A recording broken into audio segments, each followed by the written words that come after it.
오늘 우리에게 주신 하나님의 말씀은 사도행전 17장 22절부터 34절입니다. 바울이 아레오바고 법정 가운데 서서 이렇게 말하였다. 아테네 시민 여러분, 내가 보기에 여러분은 모든 면에서 종교심이 많습니다. 내가 다니면서 여러분이 예배하는 대상들을 살펴보는 가운데 알지 못하는 신에게 라고 새긴 제단도 보았습니다. 그러므로 나는 여러분이 알지 못하고 예배하는 그 대상을 여러분에게 알려드리겠습니다. 우주와 그 안에 있는 모든 것을 창조하신 하나님께서는 하늘과 땅의 주님이심으로 사람의 손으로 지은 신전에 거하지 않으십니다. 또 하나님께서는 무슨 부족한 것이라도 있어서 사람의 손으로 섬김을 받으시는 것이 아닙니다. 그분은 모든 사람에게 생명과 호흡과 모든 것을 주시는 분이십니다. 그분은 인류의 모든 족속을 한 혈통으로 만드셔서 온 땅 위에 살게 하셨으며 그들이 살 시기와 거주할 지역의 경계를 정해놓으셨습니다. 이렇게 하신 것은 사람으로 하여금 하나님을 찾게 하시려는 것입니다. 사람이 하나님을 더듬어 찾기만 하면 만날 수 있을 것입니다. 사실 하나님은 우리 각 사람에게서 멀리 떨어져 계시지 않습니다. 여러분의 시인 가운데 어떤 이들도 우리도 하나님의 자녀이다 하고 말한 바와 같이 우리는 하나님 안에서 살고 움직이고 존재하고 있습니다. 그러므로 하나님의 자녀인 우리는 신을 사람의 기술과 고안으로 금이나 은이나 돌에다가 새겨서 만든 것과 같다고 생각해서는 안 됩니다. 하나님께서는 무지했던 시대에는 눈 감아 주셨지만 이제는 어디에서나 모든 사람에게 회개하라고 명하십니다. 그것은 하나님께서 세계를 정의로 심판하신 날을 정해놓으셨기 때문입니다. 하나님께서는 자기가 정하신 사람을 내세워서 심판하실 터인데 그를 죽은 사람들 가운데서 살리심으로 모든 사람에게 확신해 주셨습니다. 그들이 죽은 사람들의 부활에 대해서 들었을 때에 더러는 비웃었으나 더러는 이 일에 관해서 당신의 말을 다시 듣고 싶소 하고 말하였다. 이렇게 바울은 그들을 떠났다. 그러나 몇몇 사람은 바울 편에 가담하여 신자가 되었다. 그 가운데는 아레오바고 법정의 판사인 디오누시오도 있었고 다말이라는 부인도 있었고 그 밖에 다른 사람들도 있었다. 아멘. 하나님의 말씀입니다. 온라인을 통하여 지금 각자의 자리에서 예배를 드리고 계시는 성도님들, 또 우리 젊은이 교회 청년 여러분들을 사랑하고 축복합니다.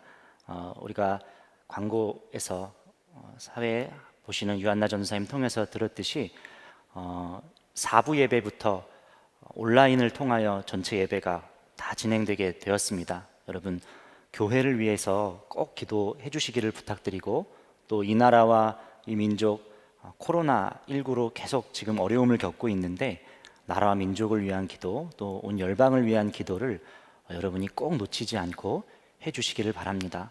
지금 여러분이 계신 곳에 주 예수님이 함께 하고 계십니다. 주 예수님은 우리가 어디 있든지 간에 늘 우리와 함께 하시고 우리와 동행하시는 분이십니다.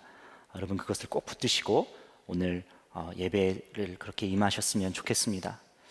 지난 2주간에 홍해바다 앞에서 막힌 길 앞에서 구원의 길을 만드신 하나님에 대한 말씀을 여러분들과 나누었고 또 광야와 사막과 같은 일상에서 우리의 필요를 채우시고 또 길을 내주시는 그 주님에 대한 말씀을 나누었습니다. 여러분 길이요 진리요 생명이신 예수님께서 우리와 함께 하신다는 것이 참 우리에게 너무나도 놀라운 복이고 또 은혜입니다. 인도자가 인생을 우리가 살고 있다는 사실이 참 감사합니다.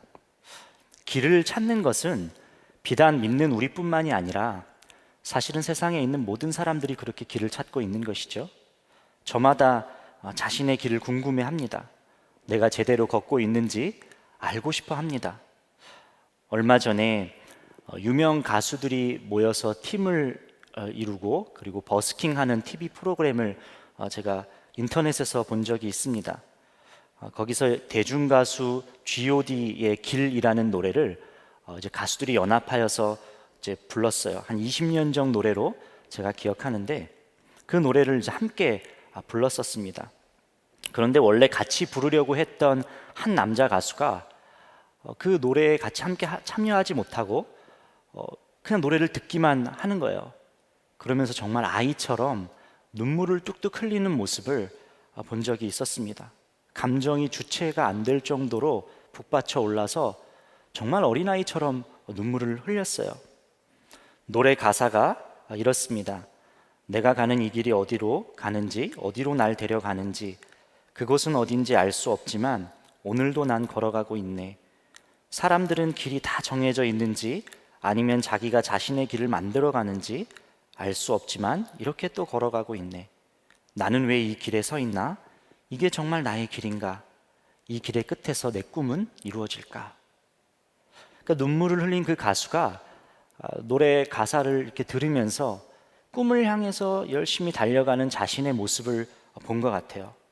나도 꿈을 이루기 위해서 그렇게 앞만 보고 달려가고 있는데 도대체 어디로 가고 있는 건지, 나는 왜 지금 이 길에 서 있는 건지, 그동안 열심히 걸어왔던 자신의 모습을 보면서 어떤 설명할 수 없는 공허함과 또 복잡한 심정을 느낀 것 같습니다. 이 가수가 눈물을 흘리는 장면에서 실은 같이 함께 했던 노래 불렀던 가수들도 눈시울이 붉어졌어요. 그리고 앞에 있던 관객들도 참 많은 분들이 눈물을 흘렸습니다. 사실 이 가수의 이야기인 것만이 아니라 모든 사람이 다 똑같은 질문 앞에 그렇게 마주하면서 사는 것이죠. 내가 가고 있는 이 길이 어디로 가는 걸까? 이게 정말 나의 길인가? 그리고 그 길의 끝에는 뭐가 있는가? 인간이라면 누구나가 갖고 있는 이 질문, 그러니까 우리 인생에서 어떻게 보면 가장 중요한 질문입니다. 이 질문에 대한 답을 찾는 것이 어쩌면 우리 인생의 여정, 가장 중요한 여정의 일지도 모릅니다. 답이 뭘까? 그것을 발견해가는 것이 우리 인생의 여정이라는 거예요. 여러분, 이런 맥락에서 세상에는 두 부류 사람이 있는 것 같아요. 길을 만드시고 주관하실 뿐만이 아니라 길 위에 나를 두시며 길을 열어주시는 길이요 진리요 생명이신 주 예수님을 아는 사람과 그것을 전혀 모르는 사람, 이 두 부류로 나누어지는 것 같습니다. 주님이 먼저 우리에게 길을 깨닫게 하신 이유는 나 자신을 위한 것이기도 하지만 그것이 전부가 아닙니다. 왜 내가 길에 서 있는지를 모르고 도대체 어디로 가고 있는지, 무엇을 해야 할지 모르는 그 방황하는 사람들에게 길 되시는 분이 누구인지를, 무엇인지를 너희가 전하고 알려줘야 된다는 사명이 우리에게 있는 것입니다. 나의 길은 주님이 책임져 주시지만 세상에서 길 잃고 방황하는 이들, 그들을 돕고 살려야 하는 책임은 또 우리에게도 있는 것입니다. 여러분, 출애굽하여 광야를 걷는 이스라엘 백성들의 목적은 딱 하나였어요. 가나안에 들어가는 것. 그것이 이스라엘 백성들의 목적이었습니다. 노예로 더 이상 살지 않고 떠돌이 생활하지 않고 터전을 잡아서 이제 땅을 경작하면서 그렇게 사는 것이었어요. 그런데 이스라엘 백성들은 가나안에 초점을 두었지만 하나님의 초점은 가나안에 들어가는 것이, 그것이 초점이 아니었습니다. 이스라엘 백성들이 어디에 있든지 먼저 하나님을 예배하는 백성으로 서는 것, 하나님만을 예배하며 살기를 하나님은 원하셨어요. 그게 가장 최우선순위셨습니다. 여러분, 아무리 터전이 있고 원하는 대로 그렇게 살아간다고 해도 예배의 대상이 바뀌면 아무 의미가 없는 것이죠. 다른 우상 섬기면서 가나안에서 잘 먹고 자기 하고 싶은 대로 원하는 대로 그렇게 사는 것, 그것은 축복이 아니라 오히려 저주인 것이죠. 그래서 광야에서 하나님이 시내산으로 모세를 이렇게 부르셔서 10계명을 주셨을 때 그 첫째 되는 계명을 말씀하실 때도 이 점을 분명히 하셨습니다. 출애굽기 20장 2절에서 3절 말씀이에요. 나는 너희를 이집트 땅 종살이 하던 집에서 이끌어낸 주 너희의 하나님이다. 너희는 내 앞에서 다른 신들을 섬기지 못한다. 다른 신을 섬기지 말고 오직 나 여호와 하나님만을 섬기는, 그렇게 예배하는 백성이 되어라. 이것이 하나님이 이스라엘을 애굽 땅에서 구원한 진짜 목적이었습니다. 그러니 여러분, 우리가 인생이라는 광야를 걸어갈 때도 초점이 분명해야 됩니다. 내가 갖고 싶고 가고 싶고 또 이루고 싶은 가나안이 광야의 목적, 인생의 목적이 되면은 안 된다는 겁니다. 길을 걸으며 언제나 예배의 대상은, 초점은 우리 주님에게 있어야 됩니다. 그것이 가장 중요하다는 거예요. 구원자를 기억하고 다른 것을 주님의 자리에 앉히지 않고 오직 주님만 예배하는 삶이야말로 길이요 진리요 생명이신 그 주님을 신뢰하는 우리의 자연스러운 반응이어야 된다는 거예요. 여러분 어떠십니까? 언제 어떤 상황에서도 여러분이 예배하는 그 대상, 주님이십니까? 만약 그렇지 않다면 예배의 대상이 바뀌고 있는 그 지점은 어떤 지점입니까? 어떤 순간입니까? 무엇 때문입니까? 길이 막혀 있을 때입니까? 아니면 필요한 것이 없을 때입니까? 아니면 그 갈림길에서입니까? 걷고 있는 길 위에서 누구를, 내가 무엇을 예배하고 있는지를 늘 깨어 점검하면서 우리가 그렇게 살아야 합니다. 참 감사한 것은 우리의 모습은 넘어질 때도 있고 참 연약하기 그지없는데, 그럼에도 불구하고 주님이 우리가 걷고 있는 그 길을 은혜로 덮어주고 계시다는 것, 그것이 참 감사해요. 여러분, 이스라엘 백성들이요 참 많이 흔들렸습니다. 엉뚱한 곳에 한눈 팔고 예배하지 말라는 것을 예배하기도 했어요. 툭하면 하나님을 원망하고 불평했습니다. 모세가 십계명을 받으러 시내산에 올라갔을 때 그 기간이 좀 길어지자 불안해서 금송아지를 만들어 놓고, 이 금송아지가 우리를 애굽에서 이끌어낸 하나님이다, 그렇게 말했어요. 하나님이 제일 하지 않기를 원하는 그러한 죄를 범했습니다. 또 가나안 땅 정탐할 때는 어땠죠? 어떻게 여기까지 오게 됐는데, 어떻게 우리가 지금 여기까지 오게 됐는데, 그거 다 잊은 채로 우리는 메뚜기 같고 저 가나안 족속들은 안악자손과 같으니 우리가 아무것도 할 수가 없겠다, 그렇게 두려워 떨었던 것이 이스라엘이었어요. 사실 이 정도로 실수하고 이 정도로 실패했으면 더 길이 없을 법도 한데, 그럼에도 불구하고 하나님의 사랑과 은혜로 덮어주셔서 이스라엘 백성들이 다시 길에 서려고만 하면, 회개하고 하나님께 다시 돌아와서 그 길에 서려고만 하면 그 상황에서 살 수 있는 길을 이스라엘 백성들에게 하나님께서 열어주셨다는 거예요. 우리도 똑같잖아요. 때때로 우리가 연약할 때가 얼마나 많습니까? 흔들릴 때는 또 얼마나 많은지 몰라요. 그런 우리를 인내하시고 또 다듬어 주시고 기다려 주시면서 결국 있어야 할 그곳에 두시고, 또 실패한 것처럼 보이는 그 현장에서 하나님께서 길을 내셔서 살려주시고 또 그렇게 인도하여 주십니다. 잘못 가고 있는 순간에도 어떻게 해서든 그 상황에서 자녀를 살리기 위해서 주님이 길을 늘 만들어주고 계신다는 거예요. 방황하는 세상의 많은 이들에게 이 복음을 우리가 전해야 한다는 것입니다. 자기가 도대체 왜 길에 서 있는지 몰라서 어긋난 길을 가고 잘못 걸어가고 있는 많은 이들에게 원래 있어야 할 그 길에 있도록 도와야 된다는 겁니다. 예배의 대상은 다른 어떤 대상이 될 수 없습니다. 오직 주님만이 우리의 예배의 대상입니다. 참 구원도 자유도 얻을 수 있는 유일한 길은 우리 주님밖에 없습니다. 아직 누구도 늦지 않았습니다. 끝이 아니고 여러분이 돌아오기로만 결단하면, 회개하고 돌아오면 주님은 반드시 여러분에게 가장 선한 길, 살 길로 그렇게 인도해 주십니다. 이것을 전해야 한다는 거예요.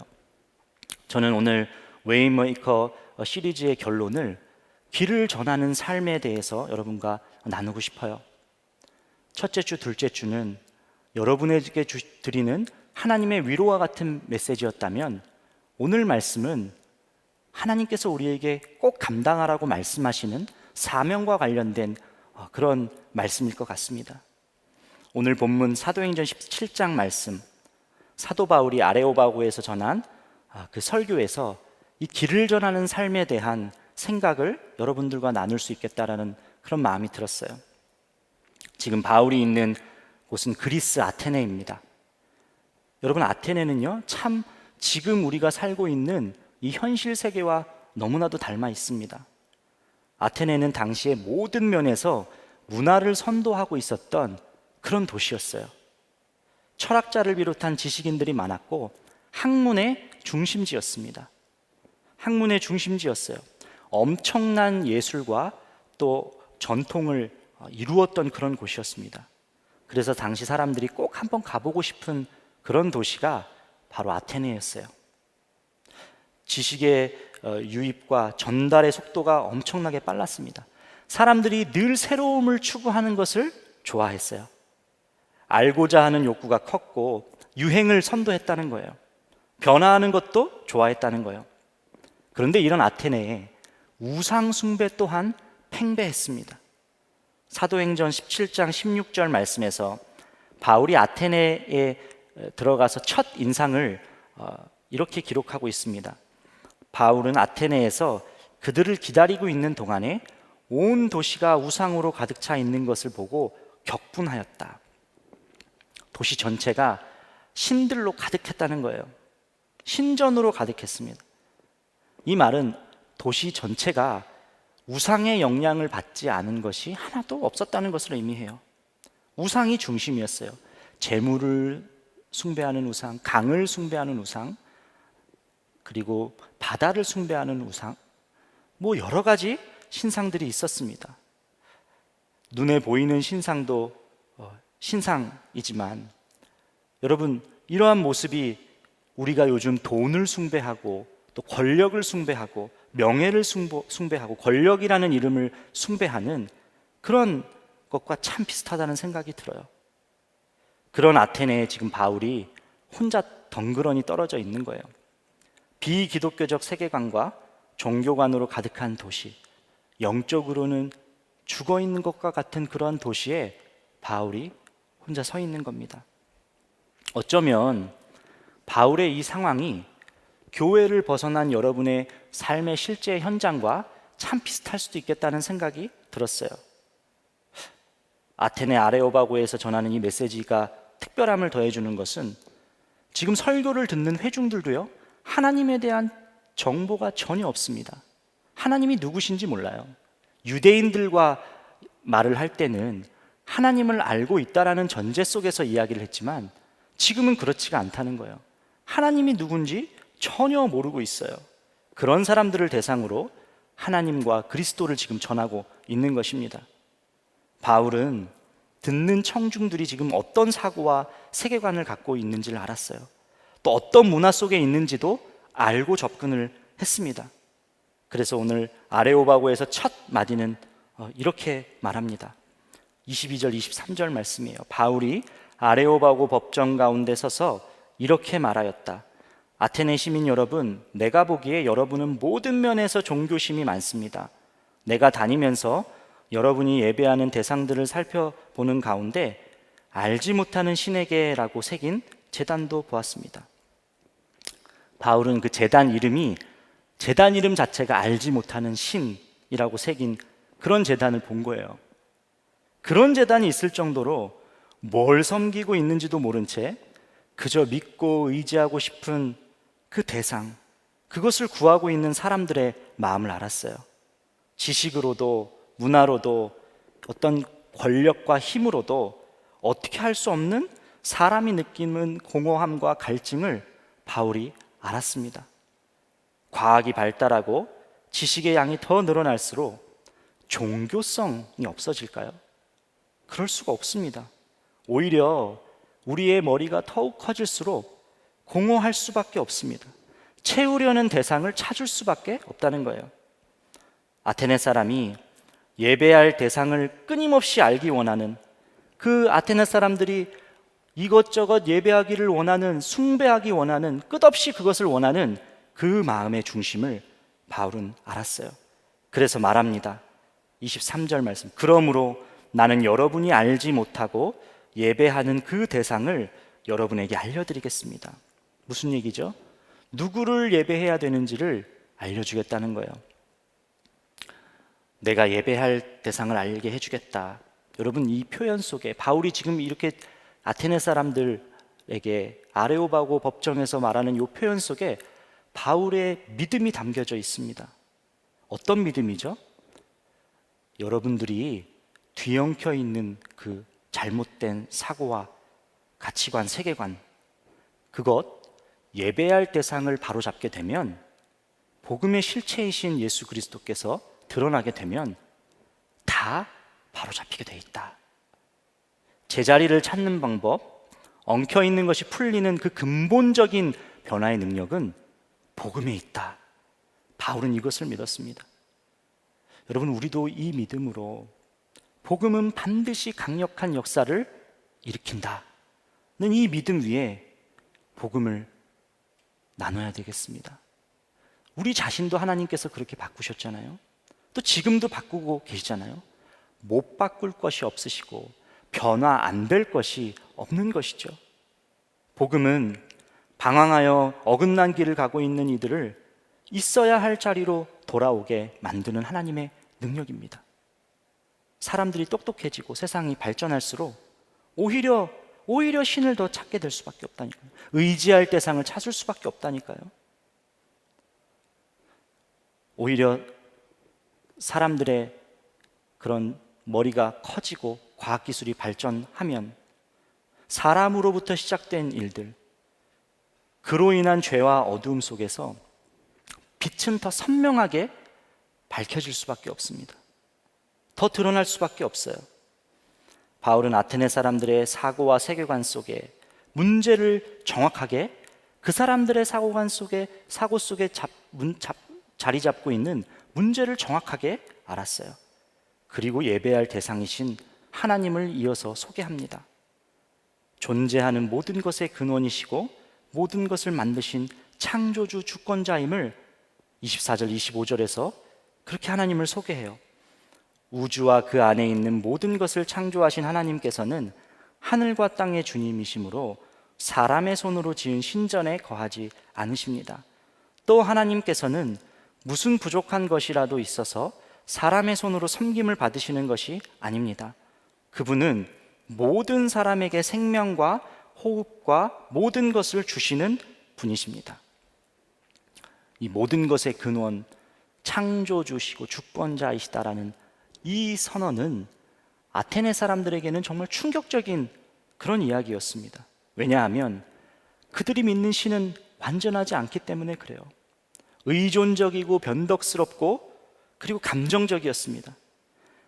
신들 자신의 욕구나 어떤 계획을 위해서 인간을 활용하고 그렇게 사용하기도 했습니다.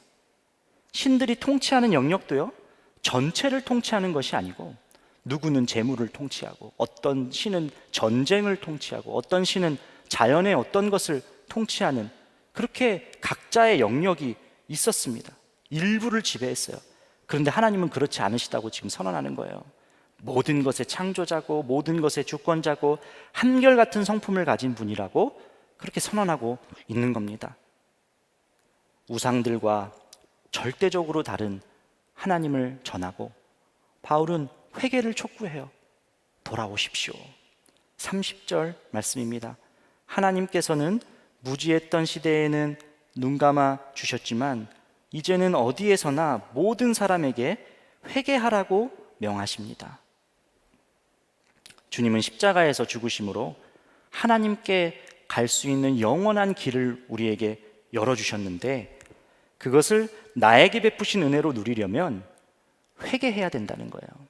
돌이켜야 된다는 겁니다. 바울은 먼저 아테네 사람들이 어떤 세상에서 살고 있는지 현실 진단을 하였고, 또 그 사람들의 세계관에 대해서 알았어요. 그리고 문제의 핵심을 정확하게 집어냈습니다. 예배의 대상을 알려주겠다.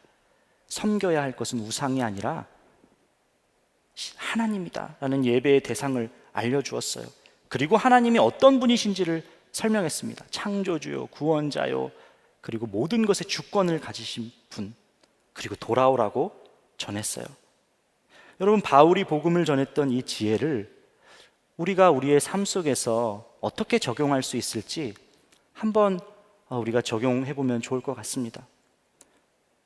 혼란한 세상이 질서를 잡게 되는 방법, 복음밖에 없다는 거예요.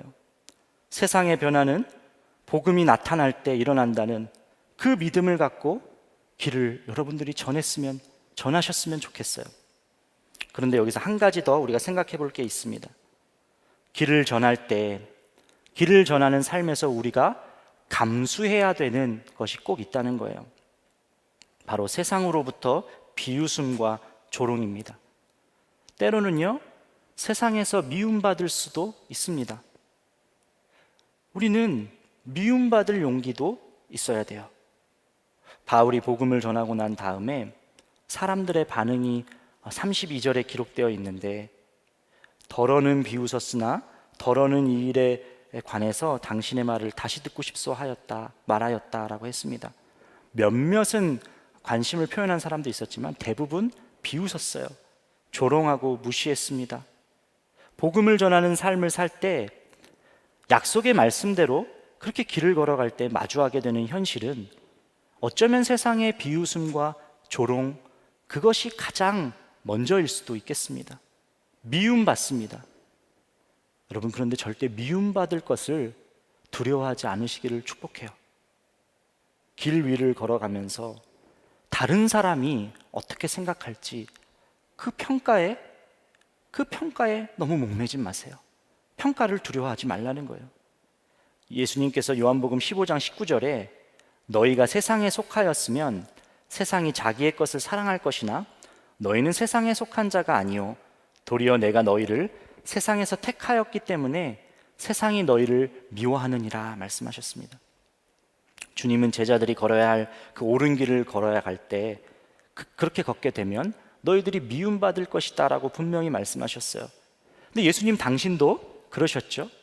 십자가의 길, 그 골고다 언덕으로 걸어가실 때 엄청난 조롱과 핍박, 모욕, 미움을 받으셨습니다. 사실 예수님만큼 사람들의 미움과 증오를 받아낸 그런 존재는 없습니다. 십자가의 길을 걸어가시면서 자신이 감당해야 하는 사명의 길을 걸어가시면서 미움받으셨다는 거예요. 이 말은 우리가 주님과 동행하면서 받는 세상으로부터의 미움, 조롱, 핍박, 이 모든 것을 먼저 예수님께서 다 겪으셨다는 것을 말합니다. 여러분, 그러니 우리가 이 땅에서 예수 믿으면서 고난당하고 또 미움을 받고 있다면 지금 그 길은 예수님을 따라가고 있는 길이 되는 것이죠. 우리에게 정말 두려운 것은 세상의 미움이 아니라 진리를 알고 있음에도 그것을 다른 사람들에게 전하지 않는 삶, 그것이야말로 정말 두려운 일입니다. 정말 내가 예수님을 만났다면 전하지 않고는 그렇게 견딜 수가 없는 것이죠. 자연스러운 반응이 되는 것이죠. 그것이 없는 것, 전하고 싶은 마음이 없는 것이 우리에게 더 두려운 일이라는 거예요. 바울이 아레오바고에서 복음을 전하고 난 후에 오늘 끝절 말씀을 보니까 그러나 몇몇 사람은 바울 편에 가담하여 신자가 되었다. 그 가운데는 아레오바고 법정의 판사인 디오누시오도 있었고 디말이라는 부인도 있었고 그 밖에 다른 사람들도 있었다. 아주 몇몇 사람만이 복음을 받아들였다라고 증언합니다. 그러니까 회개한 사람이 몇 명 안 됐다는 거예요. 어떤 사람들은 이 사실만을 보고 사도 바울의 아테네에서의 그 선교는 실패했다라고 그렇게 이야기하기도 합니다. 여러분, 그런데 정말 그럴까요? 천하보다 귀한 길 잃은 한 영혼이 길을 알고 길 위에 서 있게 되었는데 이게 실패한 선교라고 할 수 있을까요? 그럴 수 없는 것이죠. 세월이 흐르고 흘러서 여러분, 지금 그리스의 국교는 그리스 정교회입니다. 그 그리스 정교회를 국교로 하는 기독교 국가가 되었어요. 물론 그 말이 기독교 국가라는 의미가 모든 사람들이 거듭났다는 의미는 아니지만 그래도 기독교 국가가 되었어요. 전하는 삶에는 결코 실패가 없습니다. 여러분, 우리 스스로를 가만히 돌아봐도 어떻게 그나마 여기까지 올 수 있게 되었나요? 어떻게 그나마 주일 성수를 이렇게 온라인으로 드리면서 지키는 그런 상황까지 어떻게 우리가 그나마 여기까지 왔나요? 설명을 할 수가 있을까요? 하나님의 은혜 아니면 설명이 안 돼요. 우리가 여기까지 오게 된 이유. 하나님의 환경을 통해서, 사람을 통해서 계속해서 신호를 우리에게 보내주셨습니다. 붙들어 주셨다는 거예요. 나를 만나 주시려고, 나를 어떻게 해서든 있어야 할 그 길에 두시려고 여러 가지 부단히도 애를 쓰셨습니다. 그래서 지금 이곳에 우리가 주일 주님을 예배하는 자로 서 있게 된 것 아닙니까? 미네소타에 사는 아버지 조와 딸 메들린이라는 부녀 이야기입니다. 이 메들린이라는 딸이 어렸을 때는 아버지를 너무 좋아했어요. 모든 어린아이들이 그랬던 것처럼 떨어지지 않았습니다. 아버지 곁에서. 그리고 크리스마스 이브만 되면 아버지와 둘이 이렇게 춤을 추는 것이 그렇게 어린 시절의 아름다운 추억이었습니다. 늘 그렇게 했습니다. 딸의 기쁨이기도 하고 아빠 그 조의 행복이기도 했어요. 그러던 딸이 이제 사춘기를 지나서 이제 운전할 나이가 될 때쯤에 반항이 시작됐고, 이제 코를 뚫기도 했고, 화려한 옷으로 치장하기를 좋아했습니다. 이제는 아버지와 대화도 없어요. 말도 하기 싫어해요. 같은 공간에 있어도 딴 세상에 있는 것처럼 반응할 뿐 일절 교감이 없습니다. 여느 해와 같이 그해 성탄 이브 때 아버지가 딸에게 춤을 추자고 제안했지만 그 말을 하자마자 그 메들린은 집을 나서 버렸습니다. 그리고 그날 밤은 밤늦게 돌아왔지만 며칠 뒤에 아예 집을 나가버렸어요. 메들린의 한 친구가 그 메들린을 봤는데 메들린이 메들린의 남자친구와 버스 정류장으로 가서 멀리 가는 시카고행 버스표를 사는 것을 제가 보았습니다. 그 소식을 아버지가 이제 들었어요. 그 남자친구와 함께 이 메들린은 남자친구의 사촌이 있는 집에 가서 살았습니다. 근데 얼마 지나다가 이 남자친구와 헤어지고 하루아침에 이제 길거리에 나앉게 되었어요.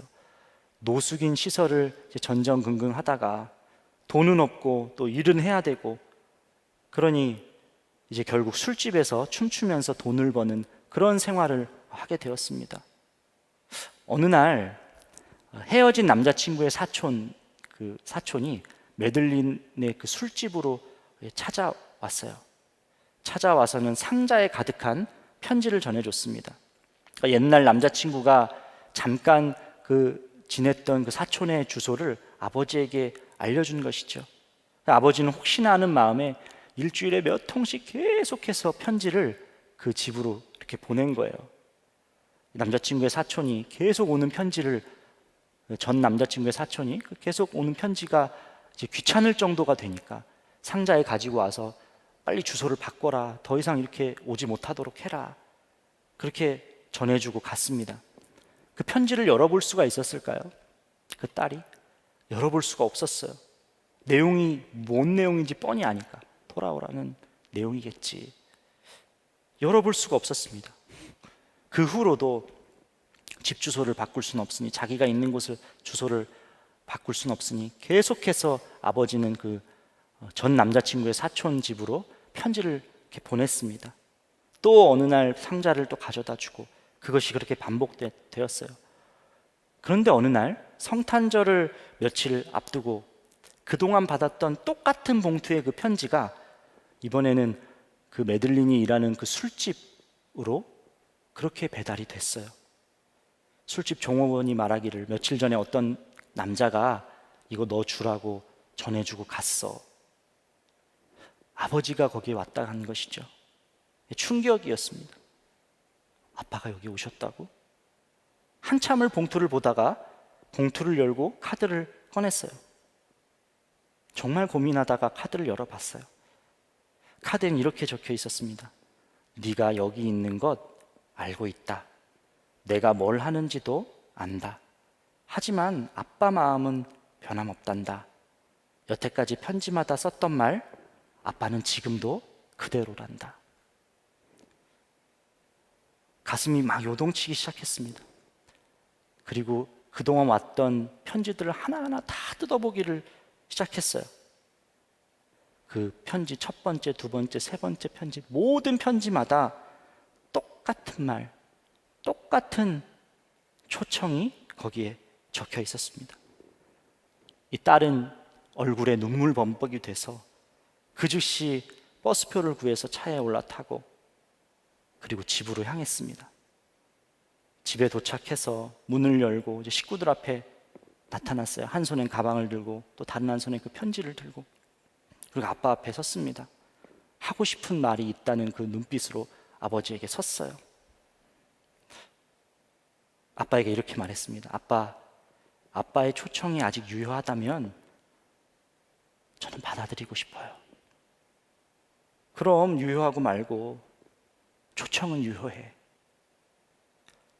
편지에는 이렇게 적혀 있었습니다. 집에 와서 다시 아빠랑 춤추지 않을래? 여러분, 생각해 보면 우리가 다 이러한 하나님의 사랑을 한 사람도 빠짐없이 다 받았습니다. 이런 은혜를 받았어요. 하나님의 초청장은 믿지 않는 모든 사람에게도 동일하게 이렇게 유효합니다.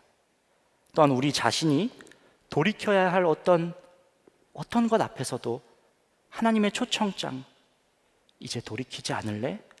이제 돌아오지 않을래? 나와 함께하지 않을래? 이 초청장은 유효해요. 이 은혜를 누리기 위해서는 한 가지만 있으면 된다는 거예요. 회개. 아버지께로 돌아가기를 원하는 그 회개. 기다려주시며 포기하지 않으신 그 사랑이 있기 때문에, 은혜로 덮고 계시기 때문에 돌아가기만 하면, 돌아만 가면 길을 열어주십니다. 노예로 있던 이스라엘을 출애굽시키시고 또 홍해를 갈라서 구원의 길을 만들어주셨고, 광야의 일상에서 만나와 메추라기를 공급해 주시고 필요한 물을 내어주시면서 살 길을 마련해 주셨어요. 나 한 사람 길 위에 두시기 위해서 지속적으로 찾아오시고 초청장을 보내주셨습니다. 그렇게 만나주셨어요. 그래서 실패한 것 같은 그곳에서 새로운 길을 만들어주시고 우리를 이 자리로까지로 이끌어주셨어요. 이 은혜, 이 하나님의 은혜에는 예외가 없다는 겁니다. 우리가 받은 은혜, 이 축복도 그것을 아는 것이 참 너무 중요하지만, 맡겨주신 사명을 감당하는 것, 이 길을 전하는 삶, 그것도 그에 못지않게 너무 중요합니다. 길을 전하는 삶보다 더 값진 인생이 있을까요? 그것만큼 나의 길이 더 명확한 게 있을까요? 이사야서 53장 6절 말씀에 우리는 다 양 같아서 그릇 행하며 각기 제 길로 갔거늘 여호와께서는 우리 모두의 죄악을 그에게 담당시키셨도다 말씀하셨습니다. 하나님께서 그렇게 모든 죄악을 예수님께 맡기셨어요. 감당시키셨어요. 사람은 내 마음대로 가고 싶은 대로 그렇게 가고 싶고 그렇게 하고 싶은, 제 길로 가고 싶은 죄성이 있습니다.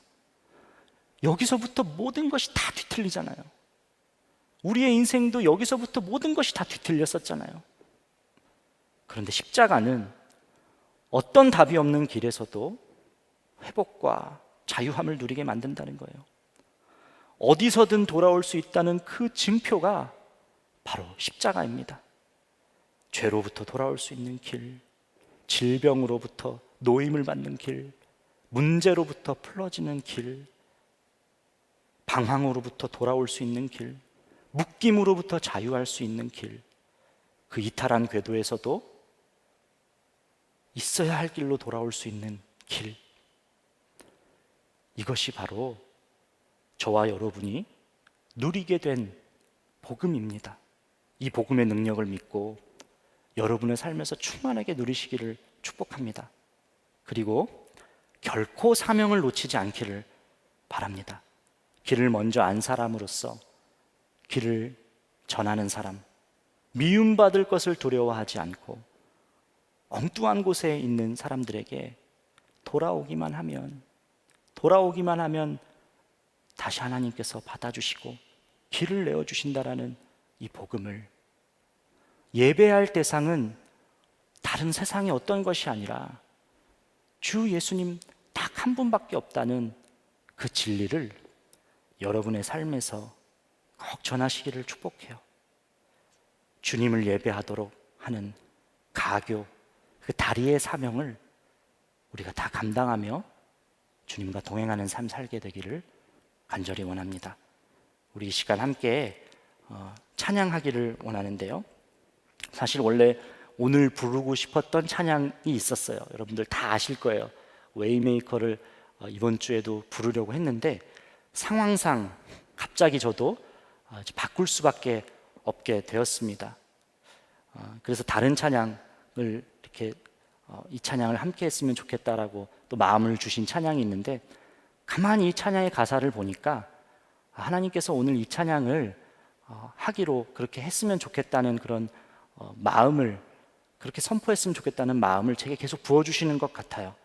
나의 가는 길이라는 찬양인데요, 우리가 처음 부를 때는 이 가사대로 이렇게 불렀으면 좋겠고, 두 번째 나의 가는 길을 부를 때는 이 나를 너의 가는 길로 우리가 바꿔서 불렀으면 좋겠습니다.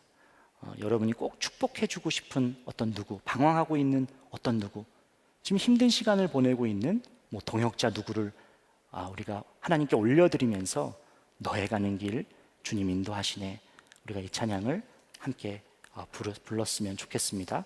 우리 찬양하시겠습니다.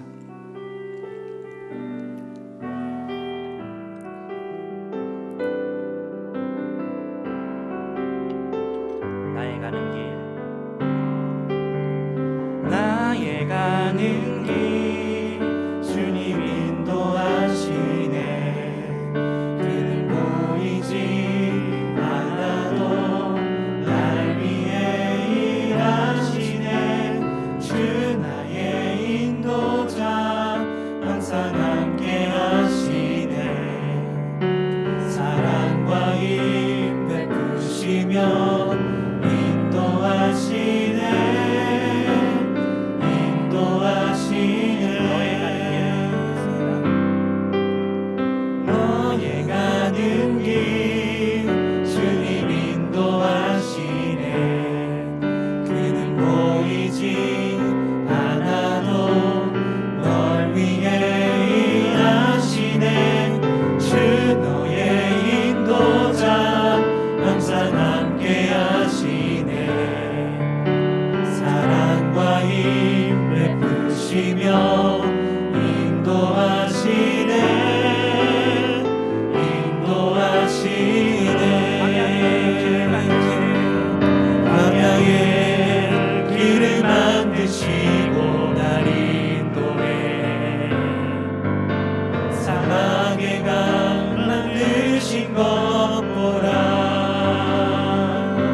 두 번에 나눠서 여러분이 계신 곳 어떤 곳일지 모르겠어요. 어떤 분들은 교회 오다 보니까 저 목사님 커피숍에서 예배 드리려고요 하는 분들도 있고, 또 집에서 가정에서 예배드리는 분들도 있고 또 이동하는 중에 예배를 드리시는 분들도 있을 것 같습니다.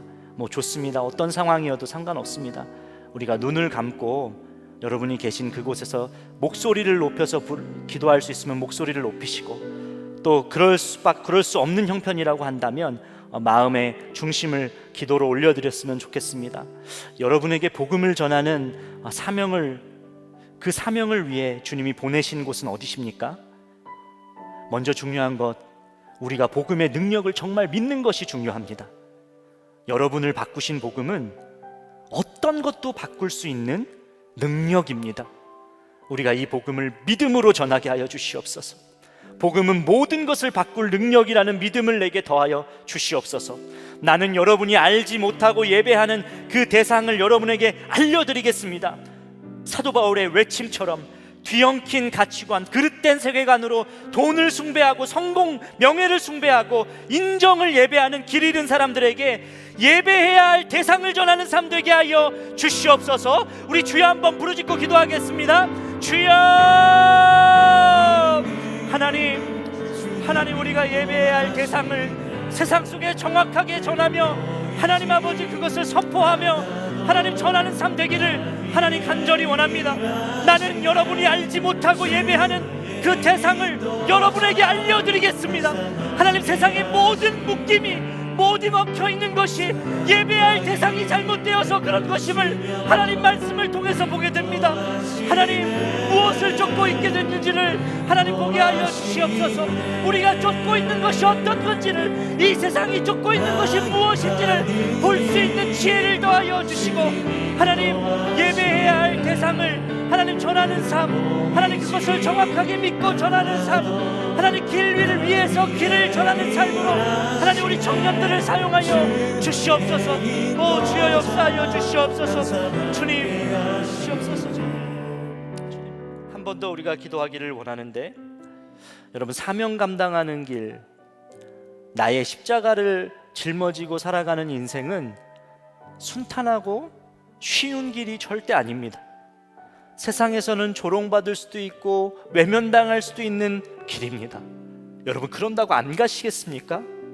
반드시 가야 되는 길이라고 한다면 그것이 가야 하는 것, 그것을 가야 하는 것이 우리의 마땅한 사명이고 마땅한 또 우리의 책임입니다.